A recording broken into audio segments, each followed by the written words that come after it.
Bon, maintenant je reviens sur la première page. Je double-clique sur la page 1 dans la palette des pages.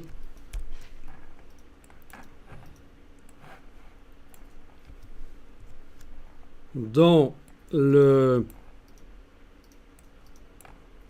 palette des calques, je vais indiquer ici que je ne veux voir que le bouton qui concerne l'Info Texas. Donc j'enlève l'œil en face de Info Colorado, voilà. Et on va créer un bloc texte. C'est juste un exemple, ça pourrait être fait bien sûr autrement. Avec l'outil texte, je vais aller tracer là un bloc dans lequel je tape vers la page Texas ou plus d'infos sur le Texas. Bon, c'est vous qui voyez. Donc un bloc, voilà. Et je vais le formater, bien sûr, je vais lui donner une couleur de fond, centrer le texte dans les deux sens, etc. Ça, je vous laisse faire. Il y a juste que je vais faire un fond qui est quand même assez foncé. Par exemple, en prenant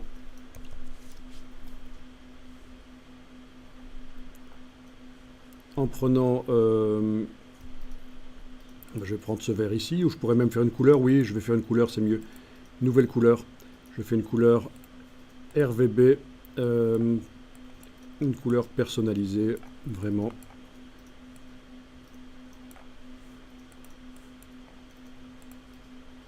Ok. Tiens, au fait, depuis le début, on travaille dans ce document en visualisant ce qui donnera si on l'imprime. Parce qu'on est en espace de fusion des transparences CMJN. Ben, c'est un document qui va être vu sur un écran, donc autant regarder comment il sera réellement vu sur un écran. Je pense à ça parce que je viens de créer une couleur là dans le nuancier, donc je me dis, tiens, ce serait l'occasion de faire passer ce document pour le voir en RVB. Menu édition, espace de fusion des transparences.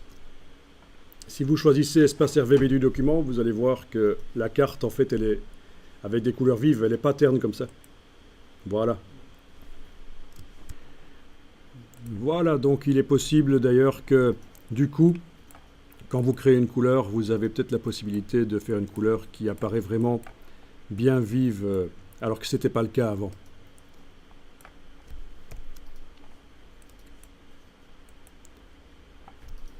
Donc ça, c'est en gros la tonalité générale du document InDesign. Est-ce qu'on le visualise en CMJN tel qu'il donnera quand on va l'imprimer, ou est-ce qu'on le visualise en RVB tel qu'il donnera quand on va le visualiser sur une tablette ou sur un smartphone?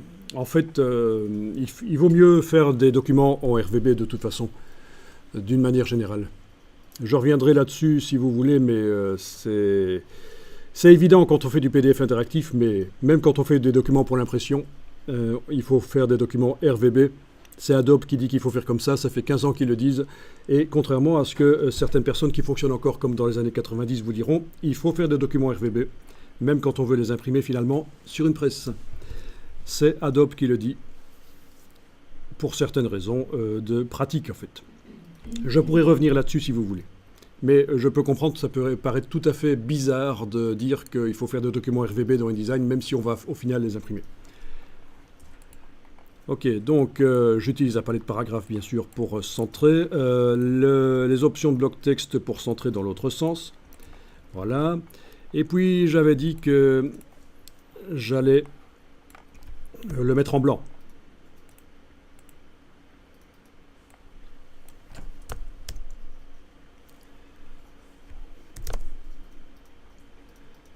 Ok.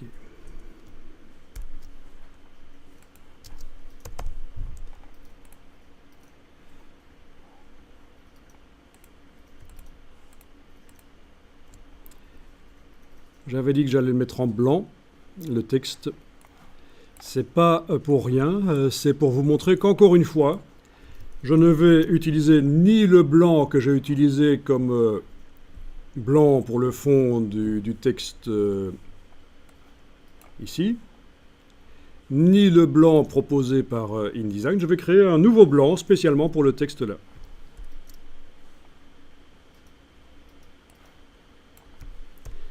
L'intérêt, c'est que chacun des blancs, je pourrais les modifier un peu comme je veux. Changer complètement leur couleur ou un peu leur intensité. Donc pour le texte, il va falloir créer une nouvelle couleur. Blanche.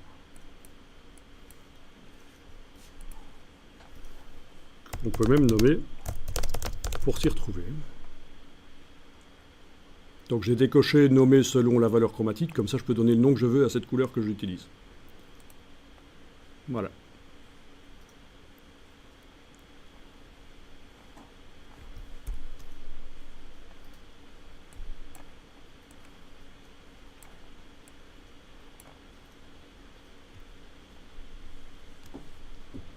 Vous pouvez faire superposer ou pas le bouton au bloc texte, l'intégrer même complètement, ce serait possible aussi.